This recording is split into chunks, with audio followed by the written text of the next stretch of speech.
സമാനതകളില്ലാത്തൊരു മഹാദുരന്തത്തെയാണ് നമ്മൾ നേരിട്ടുകൊണ്ടിരിക്കുന്നത്. ആ ദുരന്ത മുഖത്ത് പകച്ചു നിൽക്കാതെ ഉൾക്കരുത്തോടെ വയനാട് പിടിച്ചു നിൽക്കുന്ന കാഴ്ചയാണ് നമുക്ക് കാണാൻ കഴിയുന്നത്. അതിജീവനത്തിൻ്റെ രക്ഷാപ്രവർത്തനത്തിൻ്റെ മണിക്കൂറുകളാണ് നമ്മുടെ മുൻപിലൂടെ കടന്നുപോയിക്കൊണ്ടിരിക്കുന്നത്. ഒരു സ്നേഹക്കോട്ട കെട്ടി മലയാളം വയനാടിനെ കാക്കുന്ന ഒരു കാഴ്ച നമ്മുടെ മുൻപിലുണ്ട്. ഈ സങ്കടങ്ങൾക്കിടയിലും നമുക്ക് ആശ്വാസമാകുന്നത് സ്നേഹനിർഭരമായ മനസ്സുള്ള അത്തരം മനുഷ്യന്മാർ തന്നെയാണ്. മുഖ്യമന്ത്രിയുടെ ദുരിതാശ്വാസ നിധിയിലേക്ക് സംഭാവനകൾ മഹാപ്രവാഹമായി എത്തുന്ന ഒരു സമയം കൂടിയാണ് നമ്മുടെ മുൻപിലുള്ളത്. നമുക്കും നമ്മളെ കൊണ്ടാവുന്ന വിധത്തിൽ സംഭാവന ചെയ്യുക തന്നെ വേണം. ഏതായാലും രക്ഷാപ്രവർത്തനത്തിൻ്റെ ദുരിതാശ്വാസ പ്രവർത്തനത്തിൻ്റെ വാർത്തകളിലേക്ക് നമുക്ക് കിടക്കാം. അനൂപ് കൂടി നമ്മളോടൊപ്പം ചേരുകയാണ്. മേലെ മുണ്ടക്കയിൽ നിന്നാണ് അനൂപ് നമ്മളോട് സംസാരിച്ചുകൊണ്ടിരിക്കുന്നത്. അനൂപ്, അവിടെ കരളുലയ്ക്കുന്ന കാഴ്ചകളാണ് നമുക്ക് കാണാൻ കഴിയുന്നത്. തകർന്നു വീണ കെട്ടിടങ്ങൾ, വീടുകൾ, ഒലിച്ചുപോയ അവശിഷ്ടങ്ങൾ, മനുഷ്യരുടെ ബാക്കിയാകുന്ന സ്വപ്നങ്ങൾ, അങ്ങനെ ഒരു ദുരന്ത ഭൂമിയുടെ നേർക്കാഴ്ച അനൂപിൻ്റെ മുൻപിലൂടെ ഞങ്ങളും കണ്ടുകൊണ്ടിരിക്കുകയാണ്. ഈ സമയം അവിടെ രക്ഷാപ്രവർത്തനം എങ്ങനെയാണ് മുന്നോട്ട് പോകുന്നത്? നിരവധി JCB-കളടക്കം വളരെ വേഗതയിൽ മണ്ണുകളടക്കം നീക്കി പണിയെടുക്കുന്നത് നമുക്ക് കാണാൻ കഴിയുന്നുണ്ട്.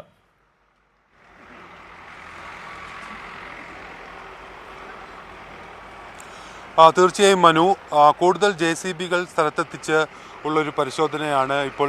മണ്ണ് മാറ്റിയുള്ള തിരച്ചിലാണ് ഇപ്പോൾ പ്രധാനമായി നടക്കുന്നത്. അതിൽ ബെയിലി പാലത്തിൻ്റെ നിർമ്മാണം നമുക്കതിൽ വലിയ സഹായം ചെയ്തു.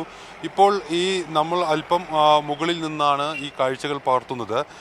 അതിൻ്റെ പ്രധാന കാരണം ഇതിൻ്റെ ഈ ദുരന്തത്തിൻ്റെ ഒരു വ്യാപ്തി എത്രത്തോളം ഉണ്ട് എന്ന് നമുക്ക് മനസ്സിലാവാനാണ്. അതായത് നമ്മൾ കാണുന്ന ഈ ദൃശ്യങ്ങളിൽ കാണുന്നതിന് മനസ്സിലാക്കാം. നമുക്ക് ആ JCB-യുടെയൊക്കെ ദൃശ്യങ്ങൾ കാണുമ്പോഴാണ്, അതിൻ്റെയൊക്കെ ഒരു വലിപ്പം കാണുമ്പോഴാണ് നമുക്ക് എത്ര ദൂരത്തിലാണ് ആ വെള്ളം മുകളിൽ നിന്ന് ഒഴുകിയെത്തിയത് എന്ന് മനസ്സിലാവുകയുള്ളൂ.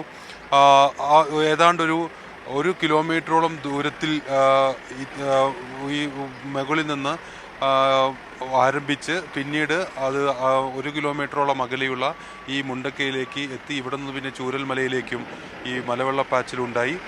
പിന്നീടാണ് താഴ്ഭാഗത്തേക്ക് ചാലിയാർ വഴി അത് ഒഴുകിപ്പോകുന്നത്. ഇപ്പോൾ നമ്മൾ കാണുന്ന ദൃശ്യങ്ങൾ ആദ്യം വന്ന് പതിച്ച സ്ഥലമാണ്. ആദ്യം ഈ ഉരുൾപൊട്ടൽ മുകളിൽ നിന്ന് മല തകർന്ന് അവിടുന്ന് മലവെള്ളപ്പാച്ചിലായി, മലവെള്ളപ്പാച്ചിലായി ഇവിടേക്ക് വന്ന് ഈ വശങ്ങളിലൂടെ ആദ്യം അനൂപ്, കുറച്ചുകൂടി ശബ്ദത്തിൽ കേൾക്കാൻ കഴിയുന്നില്ല എനിക്ക്. ഈ മലവെള്ളപ്പാച്ചിലുണ്ടായി. ഏറ്റവും ഒടുവിൽ മുണ്ടക്കൈ ടൗൺ നിൽക്കുന്ന ഈ മുണ്ടക്കൈ ഭാഗത്തേക്ക് പിന്നീട് ആ വശങ്ങളിൽ വെള്ളം ഇടിച്ച് മുണ്ടക്കൈ ടൗണിലേക്ക് വെള്ളം ഇരച്ചു കയറുകയായിരുന്നു. പിന്നീടാണ് അത് പിന്നീട് തിരിച്ച് തന്നെ ഒരു ഉരുൾപൊട്ടലെ തുടർന്നുണ്ടായ മലവെള്ളപ്പാച്ചിൽ പിന്നീട് ആ ജലം ഈ മുണ്ടക്കൈ ടൗണിനെ പൂർണ്ണമായി തകർത്തതിന് ശേഷം പിന്നീട് ആ ജലം തിരിച്ച് പിൻവാങ്ങി മറ്റൊരു വഴിയിലൂടെ ഒരുപാട് കെട്ടിടങ്ങളും കടകളുമൊക്കെ ഉണ്ടായിരുന്ന ഒരു ടൗണിന്റെ അവശേഷിപ്പിലാണ് അനൂപ് നിൽക്കുന്നത്. ഇതൊരു ടൗൺ ആയിരുന്നു, ഇവിടെ ഒരുപാട് മനുഷ്യർ താമസിച്ചിരുന്നു എന്ന് ഈ നിമിഷം നമുക്ക് വിശ്വസിക്കാൻ പോലും കഴിയുന്നില്ല. അത്രമാത്രം ഭീകരമായ വിധത്തിൽ ആ പ്രദേശത്തെ ആ ഉരുൾപൊട്ടിയെത്തിയ ആ പാച്ചിൽ തകർത്തു കളഞ്ഞിരിക്കുന്നു, അല്ലേ?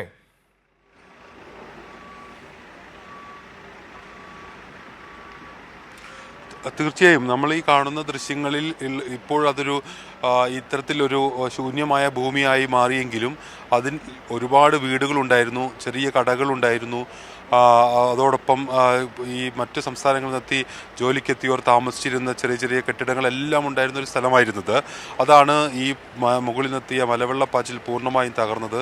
ഇപ്പോൾ നമുക്ക് ആ മഞ്ഞു മൂടി കിടക്കുന്ന മലയുടെ മുകൾ വശത്ത് ഈ ചുവന്ന ഒരു പാട് പോലെ കാണുന്ന അത്രയും ദൂരത്ത് നിന്നാണ് ഈ മല പൊട്ടി താഴേക്ക് പതിച്ചത്. പിന്നീട് അത് മലവെള്ളപ്പാച്ചിൽ പുറത്തേക്ക് ഒഴുകി പോയത് അത് പല വഴികളിലൂടെയായിരുന്നു.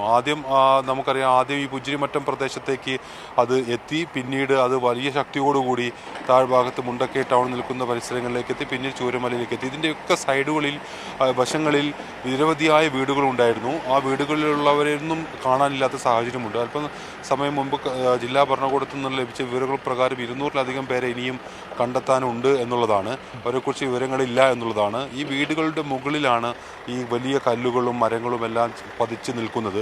അതുകൊണ്ട് തന്നെയാണ് JCB ഉപയോഗിച്ചുകൊണ്ടുള്ള ഇത്തരത്തിൽ ഈ യന്ത്രസാമഗ്രികൾ ഉപയോഗിച്ചുകൊണ്ടുള്ള തെരച്ചിൽ ഇവിടെ നടത്തുന്നത്. മണ്ണ് മാറ്റിയുള്ള പരിശോധനകളാണ് ഈ വീടുകൾ ഇരിക്കുന്ന ഭാഗത്ത് നടക്കുന്നത്. അതിൻ്റെ പ്രധാന കാരണം ഇതിൻ്റെ താഴ്ഭാഗങ്ങളിൽ ഈ മണ്ണിൻ്റെ അടിയിലാണ് ഈ വീടുകളെല്ലാം ഉള്ളത്. വലിയ മൺതിട്ടിയായി ഈ സ്ഥലമാകെ മാറിയിരിക്കുന്നു. വലിയ ഉയരത്തിലാണ് ഈ ചെളിയും കല്ലും മണ്ണുമെല്ലാം വന്ന് നിറഞ്ഞിരിക്കുന്നത്. അത് മാറ്റി വീടുകൾക്കുള്ളിൽ നിന്ന് ആരെങ്കിലും അകപ്പെട്ടിട്ടുണ്ടോ എന്ന് നോക്കണമെങ്കിൽ ആ മണ്ണെല്ലാം നീക്കം ചെയ്യേണ്ടതുണ്ട്. അതിനായുള്ളൊരു ശ്രമമാണ് മനു ഇപ്പോൾ ഇവിടെ നടക്കുന്നത്. ഏതാണ്ട് 15ഓളം JCBകൾ ഇവിടെ ഇപ്പോൾ തന്നെയുണ്ട്. ആവശ്യമെങ്കിൽ കൂടുതൽ എത്തിക്കാനുള്ള സൗകര്യം ഇപ്പോൾ നടത്തുന്നു.